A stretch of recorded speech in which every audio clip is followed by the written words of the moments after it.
My name's Hassan Raja. I'm a student at Fitzwilliam College and I do history. My name is Friederike Schwarz and I'm a postgraduate student at Jesus College doing anthropology.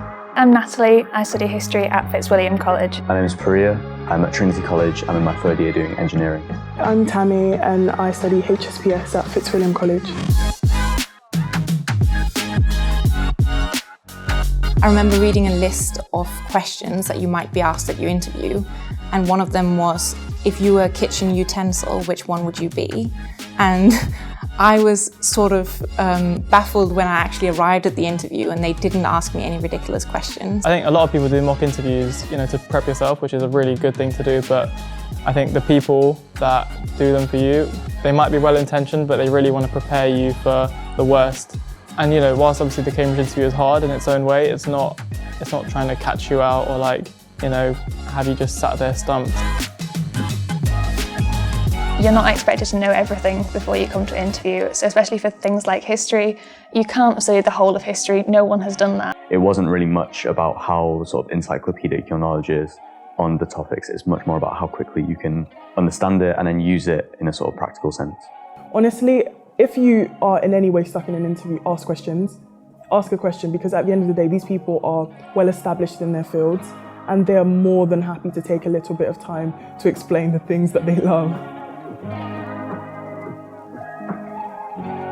I remember I was told, don't wear glasses, you need to dress like this, you need to talk like this. Things like that are fairly insignificant because that's not what they're testing in an interview. They're not testing eye contact, they're testing whether you're suited to the Cambridge learning environment. I had a really, really heavy Danish accent when I first arrived here.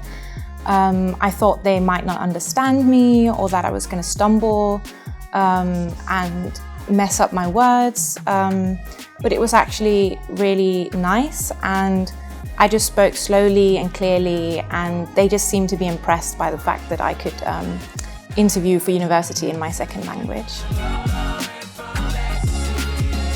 My school told me that because I had read War and Peace, this was something that I had to kind of get into the interview and make sure they knew that, regardless of whether it came up naturally or not.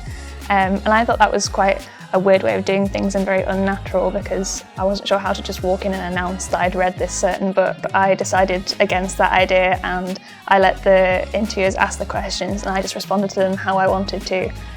Without trying to sell myself too much. The interviewers aren't expecting you to have much experience with job interviews. You're young, you're just out of school, you won't have done anything like that before. So they're not expecting you to be very professional and very polished in that environment. They just want to have a conversation and see how you think. Looking back at my interview back in 2016, I think it was a really good way to learn that the academic staff are just people like me and you, and they aren't really judging you, they're just here to help you be the best person you can be. They just really want to understand you, and it's just your job to help them do that and give them as rounded as possible kind of picture of who you are and why you want to study that subject. I found it a real privilege to talk to people who were equally passionate about my subject and who were experts in that field, and I came away from the interview thinking, even if this doesn't go to plan, I still had a really good time. I think when you're writing a personal statement and when you're kind of reading it over before your interview, which you definitely should do, just in case it comes up, think about it in the sense that this is what you've told the interviewers about you. So it helps to know your personal statement really well, have areas that you can expand on and that kind of background information on. So that's definitely something helpful to prepare for. Practice a lot of questions beforehand, but then on the day, sort of relax. Make sure you're yourself, because that's what they're looking for at the end of the day. They don't want someone who's sort of knows it all already. They want someone who's comfortable in the interview process. Just honestly, be yourself, be your perfectly imperfect self, and that is my biggest advice to you in an interview. Good luck to everyone doing interviews this year. Best of luck. Good luck. Hela lykke. You're going to smash it, just believe in yourself and it will all be fine. To find out more about the application process from the perspective of current Cambridge students, visit our website insideuni.org, where you can find our subject guides and other application tips on our website for free.